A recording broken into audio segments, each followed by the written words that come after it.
Assalamu alaikum, dear class. Today I am going to talk about X-linked recessive pedigrees. Okay. So dear class, सबसे पहले आपने इस topic का title देखना है, ठीक है। यहाँ पर जो बात कर रही है वो एक्स की बात हो रही है, ठीक है। अच्छा, जहन में लाए, एक्स मतलब वो क्रोमोसोम है हमारे पास जो कि मेल और फीमेल दोनों ही में पाया जाता है, ठीक है। तो वो बीमारी, ठीक है, वो बीमारी जो कि एक्स क्रोमोसोम से रिलेटेड हो, लेकिन शर्त क्या है कि वो एक्स क्रोमोसोम के जो जीन्स है वो रिसेसिव फॉर्म में आपके पास हो, ठीक है। रिसेसिव फॉर्म का मतलब ये है कि अगर वो बीमारी फीमेल्स में है तो उसके लिए होमोजाइगस कंडीशन होना ज़रूरी है, क्योंकि फीमेल्स में 2x क्रोमोसोम्स पाए जाते हैं।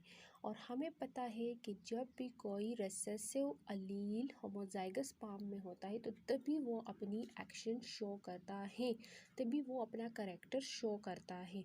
हालांकि अगर वो हेट्रोजाइगस फॉर्म में हो, किसी डोमिनेंट के पास हो, तो तब वो अपना जो करैक्टर है उसको शो नहीं कर सकता, ठीक है। तो आपने यहाँ पर चंद बातों को याद करना। एक आपने ये कि एक्स क्रोमोसोम एक ऐसा क्रोमोसोम है जो कि मेल और फीमेल दोनों में पाया जाता है, ठीक है। दूसरी इम्पॉर्टेंट बात ये है कि हम लोग यहाँ पर रिसेसिव की बात कर रहे हैं, मतलब ये कि अगर फीमेल में इस तरह की बीमारी होगी तो उसके लिए होमोजाइगस कंडीशन होना ज़रूरी है, जबकि मेल में अगर एक एक्स क्रोमोसोम मतलब अगर बस उसमें एक ही है ऑलरेडी, तो अगर एक फॉर एग्ज़ाम्पल एक फ़ीमेल है, ठीक है, और उसके पास क्या है, उसके पास 2x क्रोमोसोम है, एक उसके पास डोमिनेंट है और एक उसके पास रिसेसिव है। तो अगर वो अपना रिसेसिव क्या करे, अपने बेटे को, अपने सन को ट्रांसफ़र करे, तो इसका मतलब ये है कि उसका बेटा जो है वो ज़रूर इम्पैक्ट होगा, क्योंकि रिसेसिव फॉर्म जो है वो वहाँ पर अपने आप को ज़रूर एक्सप्रेस करेगा, क्योंकि वहाँ पर सिर्फ एक एक्स क्रोमोसोम्स होता है, ठीक है। अच्छा, बात करते हैं यहाँ पर, आपने एक और बात याद करनी है। आपने रिसेसिव डोमिनेंट को इस तरह से, जब भी हम रिसेसिव की बात करेंगे तो हमारे पास ये वर्ड ज़रूर होगा। ये वर्ड क्या है? रेयर। रेयर का मतलब होता है कि बहुत कम, ठीक है। और जब भी हम डोमिनेंट की बात करेंगे तो यहाँ पर हमारे पास वर्ड होगा कॉमन। इसका मतलब इसलिए है, रिसेसिव पेडिग्री जो है इसमें जो ट्रेट होते हैं, जो बीमारी होती है वो बहुत कम देखने को मिलती हैं, जबकि डोमिनेंट पेडिग्री में वो बीमारी हमें बहुत ज़्यादा देखने को मिलती है। इसलिए रेयर और कॉमन के वर्ड को अपने जहन में रखिए कि जब भी रिसेसिव केस होगा तो उसमें हम ये लफ्ज़ ज़रूर इस्तेमाल करेंगे, और जब भी हमारे पास डोमिनेंट का केस होगा तो उसमें हम यहाँ पर फिर कॉमन करेंगे, ठीक है। अच्छा, दूसरी ये लाइन जो है ये भी हमें हर एक पेडिग्री के अंदर देखने को मिलती है, ट्रेड स्किप्स जनरेशन, ठीक है। अब मैं आपको समझाती हूँ, जब रिसेसिव होगा तो स्किपिंग ऑफ जनरेशन इसमें आएगी, स्किपिंग ऑफ जनरेशन इसमें आएगी, लेकिन अगर यहाँ पर वर्ड होता है डोमिनेंट तो यहाँ पर फिर कोई स्किपिंग ऑफ जनरेशन नहीं होती, ठीक है। आपने ये बातें याद रखनी है। अच्छा, affected father do not pass to their son, इसका मतलब ये है क्लास के फादर अगर इफेक्ट होगा तो वो अपने बेटे को कभी इफेक्ट नहीं कर पाएगा। क्यों? आपको पता है, फादर जो है वो अपना एक्स क्रोमोसोम सिर्फ अपनी बेटी को देता है, बल्कि बेटे को वो सिर्फ और सिर्फ वाई क्रोमोसोम। तो इसका मतलब ये है कि फादर कभी भी अपने बेटे को डायरेक्टली इफेक्ट नहीं कर सकता। हाँ, अलबत्ता फादर ये कर सकते हैं कि वो अपनी बेटी को वो एक्स क्रोमोसोम ट्रांसफ़र करे तो बेटी कैरियर बन जाएगी, ठीक है। हाइड्रोजाइगस हालत में अगर बेटी, अगर मदर भी इफेक्ट है तो फिर वो होमोजाइगस कंडीशन अगर होगी तो बेटी इफेक्शन शो कर सकती है। लेकिन अगर मदर अनइफेक्टेड है और फादर इफेक्टेड है तो बेटी कैरियर होगी, उसके पास वो रहेगा, वो एक्स क्रोमोसोम। आगे जाके अगर उसके ऑफस्प्रिंग होते हैं तो फिर उसके ऑफस्प्रिंग में ये चांसेस है कि उनमें वो जो फादर वाली बीमारी थी वो उनमें दिख सके। तो इसका मतलब ये है कि फादर जो है वो do not fast to their son, अपने सन को तो वो इफेक्ट नहीं कर सकता, लेकिन अगर हम सन की जगह यहाँ पर लिख देते ग्रैंड सन, ठीक है, पोता या नवासे जो होते, अगर वो लिख लेते तो मतलब ये सॉरी, जो बेटी के बच्चे होते हैं ना, यानी ग्रैंडसन, तो उनको वो जो है फिर वो बीमारी ट्रांसफ़र हो सकती हैं, ठीक है। बहुत सिंपल सिंपल पॉइंट्स हैं। अच्छा, लास्ट में आप देखें, females are carriers pass from mom to son. अच्छा, यहाँ पर वही बात आ गई कि फीमेल्स हमेशा जो है वो इस केस में कैरियर्स होंगी, हेट्रोजाइगस हालत में।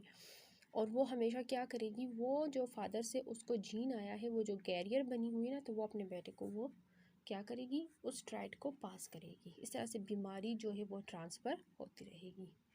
चलो एग्जाम्पल से देख लेते हैं, अभी आप लोगों को क्लियर हो जाए। तो डियर क्लास, ये आपके पास एक एग्जाम्पल आ गया है, ठीक है।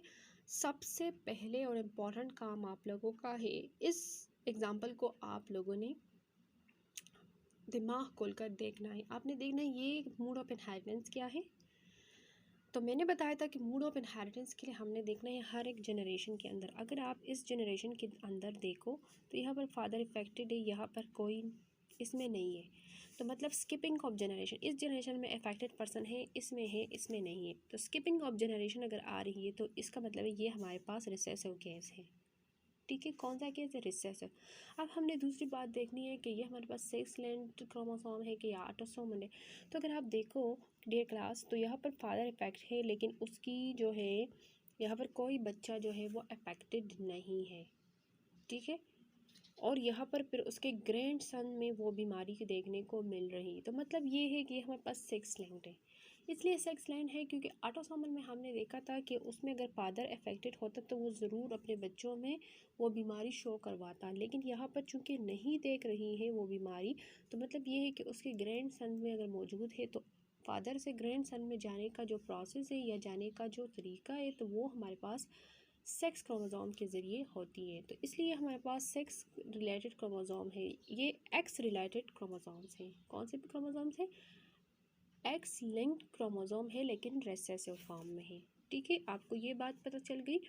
अब आपका दूसरा काम क्या है, आप लोगों ने वो करना है। इसके बाद आप लोगों का जो इम्पोर्टेंट काम बनता है वो आप लोगों का है कि आपने इन सभी जो इंडिविजुअल्स हैं इनके आपने जीनोटाइप्स फाइंड आउट करने हैं, ठीक है। अच्छा जी, तो जीनोटाइप्स फाइंड आउट करने के लिए हमें एक छोटी सी ट्रिक देखनी होगी, ठीक है। आप लोगों ने स्क्रीनशॉट भी उससे लेनी है ताकि आगे जाके आपको हेल्पफुल हो पेपर्स में, ठीक है। यार क्लास, वो छोटी सी ट्रिक ये है कि आपने ये देखना है कि एक्स लिंक्ड रिसेसिव पेडिग्री में आपने अफेक्टेड मेल को इस तरह से लेना है, उसकी जीनोटाइप्स को। अफेक्टेड फीमेल को आपने इस तरह से लेना है, अनअफेक्टेड मेल को आपने इस तरह से, और अनअफेक्टेड फीमेल को आपने इस तरह से लेना है, ठीक है। अच्छा, मैं अभी आपको थोड़ा सा इसके बारे में समझाती हूँ बच्चों। डेयर क्लास, आप देख लो कि यहाँ पर ये आपके पास है, एक आपके पास एक्स क्रोमोसोम है और दूसरा आपके पास वाई क्रोमोसोम है। अब जो ये एक्स क्रोमोसोम है ना, तो इसके ऊपर स्मॉल ए से मुराद है कि ये बेचारा रिसेसिव फॉर्म में है, लेकिन अफेक्ट हुआ है, इसके अंदर जेनेटिक बीमारी वाले जीन्स मौजूद हैं, ठीक है। तो अगर ये इसके अंदर जेनेटिक बीमारी मौजूद है, तो ये जेनेटिक बीमारी ज़रूर अपने आप को क्या करेगी, एक्सप्रेस करेगी। तो मतलब ये है कि ये मेल हमारे पास बीमार होगा, ठीक है। अच्छा डियर क्लास, इसके बाद नेक्स्ट हमारे पास अगर आप देखें इफेक्टेड फीमेल, तो इसमें हमारे पास एक एक्स क्रोमोसोम है और दूसरा भी एक्स क्रोमोसोम है। इनके ऊपर ये जो छोटी छोटी सी आपको ए नज़र आ रही है, यानी कि स्मॉल ए, तो इसका मतलब ये है कि ये क्रोमोसोम भी अफेक्टेड है और ये क्रोमोसोम भी अफेक्टेड है, लेकिन दोनों ही क्रोमोसोम हमारे पास रिसेसिव फॉर्म में है, यानी कि ये हमारे पास होमोजाइगस हालत में। और हमें पता है कि जब दो रिसेसिव एक्स आपस में मिलते हैं और होमोजाइगस कंडीशन में होते हैं, तो वो अपना अफेक्शन ज़रूर शो करवाते हैं। तो इसलिए ये फीमेल बेचारी भी हमारे पास क्या है, अफेक्टेड है। अच्छा डियर क्लास, इसके बाद आ जाते हैं थर्ड पॉइंट की तरफ। यहाँ पर है अनअफेक्टेड मेल। अगर आप देख लो डियर क्लास, तो यहाँ पर आपके पास एक एक्स क्रोमोसोम है और दूसरी आपके पास वाई क्रोमोसोम है। इस एक्स क्रोमोसोम के ऊपर ये कैपिटल ए जो मैंने लिखी है, इसका मतलब ये है कि ये हमारे पास एक अनअफेक्टेड क्रोमोसोम है, और वाई तो ऑलरेडी ही अनअफेक्टेड है, तो इसका मतलब ये है कि ये मेल हमारे पास अनअफेक्टेड है, यानी इसमें कोई जेनेटिक डिसऑर्डर नहीं है। अच्छा डियर क्लास, इसके बाद आते हैं लास्ट वन पॉइंट की तरफ, अनअफेक्टेड फीमेल। इसके लिए हमने लिखा है कि एक्स और इसके ऊपर बड़ी सी ए। इस तरह हमने दो वो कंडीशंस लिए हुए हैं, दो एक्स क्रोमोसोम और दोनों ही होमोजाइगस। ये बेचारा भी अनअफेक्टेड है और ये भी है, तो मतलब ये है कि फीमेल हमारे पास अनअफेक्टेड हुई। अच्छा डियर क्लास, यहाँ पर आप देख लें, ये थोड़ा सा आपने क्लियर समझना है। यहाँ पर हमारे पास एक एक्स क्रोमोसोम है और दूसरा भी एक्स क्रोमोसोम है, लेकिन इस वाले के ऊपर कैपिटल ए है और इस वाले के ऊपर स्मॉल ए है। कैपिटल ए का मतलब है कि ये हमारे पास डोमिनेंट हालत में है लेकिन अनअफेक्टेड क्रोमोसोम है, और स्मॉल ए का मतलब ये है कि ये हमारे पास रिसेसिव हालत में है और ये बेचारा हमारे पास अफेक्टेड है। तो आपको पता है कि जब एक डोमिनेंट और एक रिसेसिव अलील आपस में मिलते हैं तो दोनों का मुकाबला होता है और उसमें कौन जीतता है, उसमें वही जीतता है जो हाइट के लिहाज से, मतलब कि जो कैपिटल होता है। ठीक है, तो यहाँ पर कौन जीतेगा, यहाँ पर हमारे पास ये एक्स कैपिटल ए वाली जो क्रोमोसोम है तो ये जीत जाएगी। और हमें पता है कि एक्स कैपिटल ए वाली जो क्रोमोसोम है वो हमारे पास अनअफेक्टेड है, इसलिए ये फीमेल जो है ये हमारे पास अनअफेक्टेड फीमेल होगी। लेकिन हाँ, आपने यहाँ पर एक और पॉइंट क्लियर करना है कि इसके पास थोड़ी बहुत वो बीमारी कैरियर की फॉर्म में है, यानी ये ख़ुद तो इफ़ेक्टेड नहीं होगी, ख़ुद तो उसमें ये बीमारी नहीं हो, लेकिन हाँ आगे जाके वो अपने बच्चों में, स्पेशली अपने सन्स में इस बीमारी को जो है वो ट्रांसफ़र करवा सकती है। ठीक है, थैंक यू। अच्छा डियर क्लास, आप लोगों ने देख लिया कि हमने इस तरह से एक पेडिग्री ली, हमें पता चल गया कि ये पेडिग्री हमारे पास एक्स लिंक्ड रिसेसिव पेडिग्री है। फिर हमने इसके थोड़े से जीनोटाइप की तरफ इंट्रोडक्शन की। अब हम क्या करेंगे डियर क्लास, अब हम यहाँ पर इसके जीनोटाइप्स लिखेंगे। जीनोटाइप्स लिखने के लिए हमें सबसे पहले क्या देखना है, यहाँ पर एक अफेक्टेड मेल है, ठीक है, और यहाँ पर भी अफेक्टेड मेल है और यहाँ पर भी अफेक्टेड। इससे पहले हमने देखा कि अफेक्टेड जो मेल होंगे उसको हम इस तरह से रिप्रेजेंट करेंगे। तो चलो चलते हैं, इसको रिप्रेजेंट करवाते हैं। तो हमने यहाँ पर ले लिया एक्स ए वाई, यहाँ पर भी ले लिया एक्स ए वाई और यहाँ पर भी ले लिया एक्स ए वाई। ठीक है, अच्छा डियर क्लास, अब हमने क्या करना है, हमने यहाँ पर भी कुछ लेना है। ठीक है, हमने यहाँ पर कुछ ऐसा लेना है कि एक अनअफेक्टेड फीमेल को शो करें। तो डियर क्लास, हमने यहाँ पर देखा है कि अनअफेक्टेड फीमेल को हम दो तरीक़ों से ज़ाहिर कर सकते हैं, या तो हम उसको इस तरह से यानी होमोजाइगस कंडीशन में, या फिर इसको हेट्रोजाइगस कंडीशन में। अब हमें पता नहीं है कि हम इसको यहाँ से ले लें या फिर यहाँ से ले लें। तो चलो हम ऐसा करते हैं कि हम यहाँ पर कैपिटल ए और उसके ऊपर बड़ा सा कैपिटल ए लिख लेते हैं। ठीक है डियर क्लास, इसके बाद आपने क्या करना है, आपने यहाँ पर भी इस तरह से कैपिटल ए, आपने यहाँ पर भी कैपिटल ए, यहाँ पर भी कैपिटल ए, सभी के ऊपर सभी अनअफेक्टेड इंडिविजुअल का फर्स्ट जो हमारे पास जीनोटाइप होगा वो एक्स ए ही होगा, क्योंकि हमें पता है कि डोमिनेंट अपने आप को शो करवाता है और इस केस में डोमिनेंट जो है वो हमारे पास अनअफेक्टेड है। ठीक है, अच्छा अभी हमने इन सभी के जो नेक्स्ट पॉइंट है तो उनको शो करना है। तो डियर क्लास, इसका बहुत आसान तरीका है, हमें पता है कि अगर मेल अनअफेक्टेड होगा तो उसके पास दूसरा लेटर ज़रूर हमारे पास वाई होगा, इसी तरह इसके पास भी वाई होगा, इसी तरह इसके पास भी वाई होगा, इसी तरह इसके पास भी वाई होगा, इसी तरह इसके पास भी वाई होगा। ठीक है, अब हमारे पास रह गई सारी बेचारियाँ फीमेल्स। अब फीमेल्स केस में हमें कन्फ्यूजन है कि इसमें हम होमोजाइगस कंडीशन ले लें या फिर हेट्रोजाइगस ले लें। तो इसके लिए हमें क्या करना पड़ेगा डियर क्लास, इसके लिए हमें ऐसा करना पड़ेगा कि इसके लिए हमें फेनेट स्क्वेयर्स बनाने पड़ेंगे। ठीक है, तो फेनेट स्क्वेयर्स अगर बना दे, थोड़ी सी मैं आपको छोटी सी बात बताती हूँ, वैसे जहन लड़ाने की बात है कि अगर फॉर एग्जांपल मैं यहाँ पर हेट्रोजाइगस कंडीशन लेती हूँ, यानी यहाँ पर मैं स्मॉल ए वाली एक्स ले लेती हूँ, तो अगर आप देखें तो यहाँ पर एक्स और एक्स आपस में छोटे छोटे मिलेंगे तो इनके बच्चों में एक में तो ज़रूर ही बीमारी शो होगी ना। तो अगर आप देख ले डियर क्लास, तो यहाँ पर इनके कितने बच्चे हैं, 1 2 3 एंड 4, इसके 4 बच्चे हैं और पोरों के पोरों में कोई बीमारी नहीं है।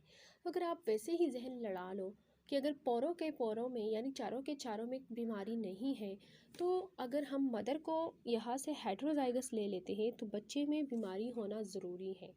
ठीक है, तो अगर हमारे पास कोई टाइम ना हो फेनेट स्क्वेयर बनाने की, तो वैसे ही हम अगर जहन लड़ा रहे, तो मैं अगर यहाँ पर हेट्रोजाइगस कंडीशन लेती हूँ तो फिर मेरे पास एक बच्चा बीमार होना ज़रूरी है। चूँकि बच्चा बीमार नहीं है, ऑफस्प्रिंग में कोई बीमारी नहीं है, तो मतलब ये है कि यहाँ पर हमें हेट्रोजाइगस कंडीशन लेना नहीं पड़ेगा, बल्कि हमें यहाँ पर होमोजाइगस कंडीशन लेना पड़ेगा। ठीक है, तो इस तरह से मैंने एक होमोजाइगस कंडीशन ले ली। अब हम चलते हैं कि इसका फेनेट स्क्वेयर बनाते हैं। मैं अभी आपको तरीका सिखाती हूँ।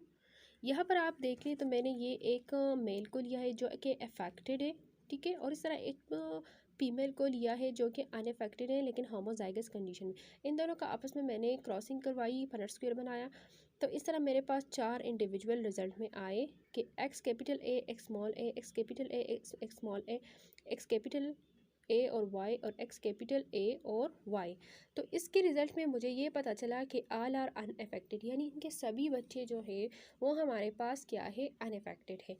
हाँ, अलबत्ता इसमें मुझे ये देखने को मिला कि इनकी जो दोनों बेटियां हैं वो हमारे पास कैरियर होगी, ठीक है, अपनी वो क्या होगी, कैरियर होगी। तो मतलब ये है कि ये वाला इनके 1 2 3 और 4 चारों के बच्चे हमारे पास क्या है, अनअफेक्टेड है। तो इसका सिंपल तरीका ये है कि इनकी जो बेटियां थी उसके पास में स्मॉल ए लगा लूँगी। क्या लगा लूँगी, स्मॉल ए।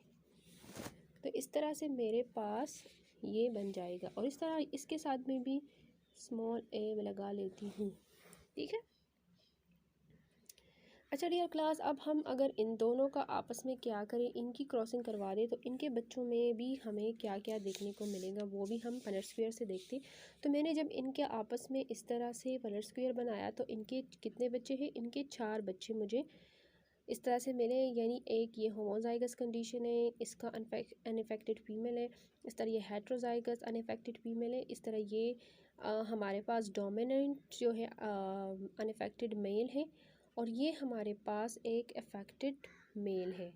तो मतलब ये है कि 25% है, यानी 25% चांसेस है कि इसके बच्चों में ये बीमारी देखने को मिलेगी, और स्पेशली इसके बेटे में। तो अगर आप देखें तो यहाँ पर इनके एक बेटे में ये बीमारी हमें देखने को मिली है, ठीक है। अच्छा डियर क्लास, यहाँ पर एक और बात मैं करवाती हूँ कि अगर मैं ऐसा करूँ, यहाँ पर भी मैं ऐसा ले लूँ, ठीक है, तो भी ले सकती हूँ, या फिर अगर इसकी जगह मैं ऐसा ले लूँ तो भी ले सकती हूँ, ठीक है। क्योंकि यहाँ पर अगर आप देखें तो एक बेटी इस तरह से है और एक बेटी इस तरह से है, ठीक है। अभी आपकी अपनी मर्ज़ी, आप जो भी ले ले, फिर आगे से उसी तरह से आपने उनके ऑफस्प्रिंग का फिर क्रॉसिंग ओवर करवाना है, ठीक है। बहुत ही सिंपल है, आपने थोड़ा सा अपना जहन को लड़ाना है, और मैं जब क्वेश्चन लेकर आऊँगी तो तब आप लोगों को ये बिल्कुल क्लियर हो जाएगा। So thank you class for watching my video.